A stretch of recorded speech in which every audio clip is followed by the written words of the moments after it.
What about you probably have a few questions now that you have successfully debriefed the expectations on how to successfully answer an FRQ number one concept application question.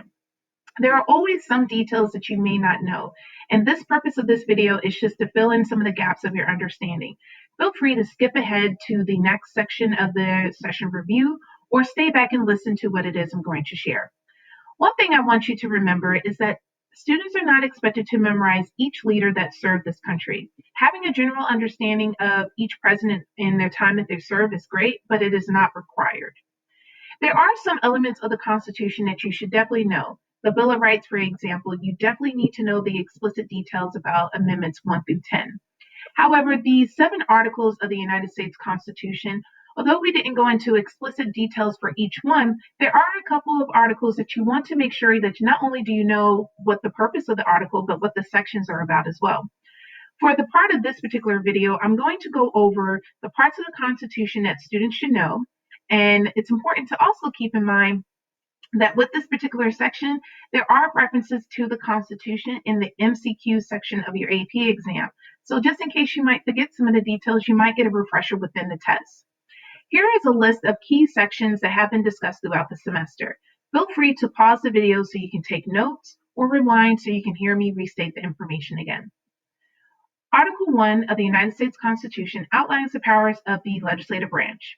You should know the following sections. Section 1, legislative powers. Section 3, Senate quantity and qualifications. Section 4, elections and meetings of Congress. Section 5, rules and procedures of the two houses.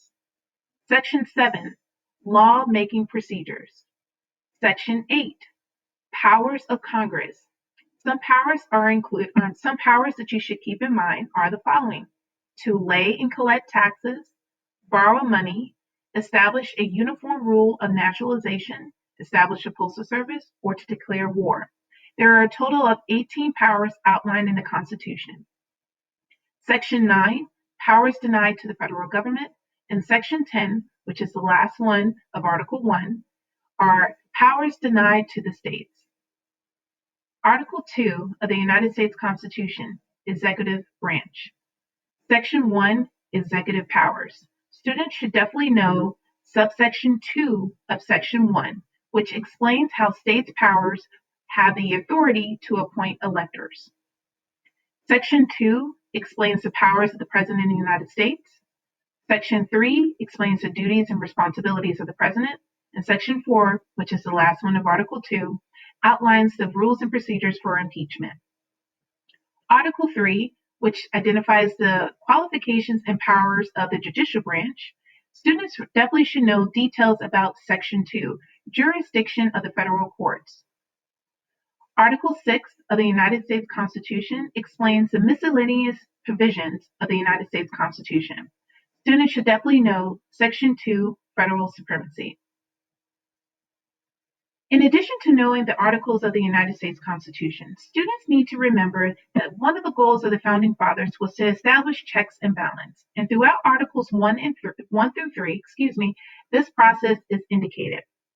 With the goals outlined by the authors of the Constitution to limit the powers of each branch of government, it's important to keep in mind that there's some detailed explanations about the powers of the legislative branch, which indicates that this is the heart of the federal government. Since Jefferson, there have been actions taken by POTUS to expand the role of the President of the United States as a true leader of the nation. But one could argue that the legislative branch has just as much, if not equal, power to the President of the United States. Another key concept that is referenced in this particular FRQ is the idea of judicial restraint. Typically, conservative judges who rarely strike down laws are considered to be ones who use a form of judicial restraint. They only are going to strike down laws or decisions if there's a blatant misalignment with the Constitution or the implementation of the Constitution. It's important to remember that the federal judicial branch job is to interpret the law, not enforce it. Members of the judicial branch can order others to follow the law, but other entities such as governors, law enforcement, they're the ones who have to make sure that the decisions made by the judicial branch are actually carried out. President allowance. Now, there's obviously going to be important Supreme Court decisions that are made, and the judicial branch tries its hardest to make sure that they are consistent in making the same, not making the same decision, but they're consistent in making decisions that's in the best interest of the nation. It's important to also keep in mind that federal judges typically follow the decisions of lower courts unless the petitioner made a compelling argument that requires the court to overturn the decision. Take, for example, the Supreme Court case Plessy versus Ferguson. It was clearly intended to identify separate but equal is applicable, therefore allowed in the United States. And it took too many years for the Supreme Court to finally reverse its position in the Brown versus by making the decision in the Brown versus Board of Education case to identify that separate but equal is actually unconstitutional. Courts between 1898 and 1954 are going to pretty much make a decision that is aligned to the decision of Plessy versus Ferguson, and it really is until the Brown Supreme Court case where we're starting to see a change in not only in judicial culture, but also legislative and the executive branch culture. Another important concept that was discussed in this particular FRQ is bipartisan politics. We live in a polarized society. The influence of social media platform has influenced many to adopt new ideologies. For example, in 2005, social media was not the main focus of people's attention, which allowed for more instances of bipartisan politics. However, with people such as John Roberts, who are nominated for the position of Chief Justice, we're going to see a slight change. He was one of the youngest Chief Justice that's going to be named to this position of power.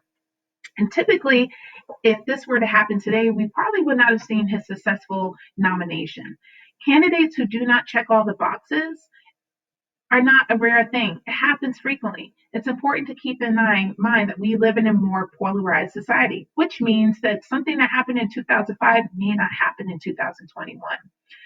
For example, when former President Obama nominated Merrick Garland, many were surprised that GOP leaders such as Mitch McConnell blocked the whole process in itself, given the fact that Garland checked many of the GOP boxes and would have been an ideal fit for the court.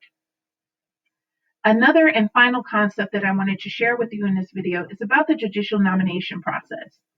Please make sure you take notes on the following. Number one, the president picks the nominee after a careful vetting process. His staff goes through a very detailed process to make sure that they are getting all the information needed about a potential candidate. Second note, the nominee is then submitted to the Senate Judiciary Committee. The committee will then host a hearing where questions are posed to the candidate. The Judiciary Committee will then cast their votes on the nomination and send their recommendations to the full Senate. Their recommendation may be one of the following: to confirm the candidate, to reject the candidate, or offer no recommendation. Again, the Senate Judiciary Committee will send their nomination and recommendation to the full Senate. The full Senate will then debate the person's candidacy. The Senate rules allow for unlimited debate, which is also known as filibustering. To end the debate, it is required that the votes of 3/5 of Congress or 60 senators, known as a cloture vote. In April 2017, the Senate changed the rule to lower the required votes to 51 to end the debate on Supreme Court nominees. Again, this is applied to Supreme Court nominees. I'll say again, in April 2017, the Senate changed this rule and lowered the required votes to 51 to end debate on Supreme Court nominations. This is commonly known as the nuclear option. When the debate ends, the Senate votes on the nomination. A simple majority of senators present and voting is required for a judicial nominee to be confirmed. If there is a tie, the vice president who presides over the Senate will cast the deciding vote. This concludes this video.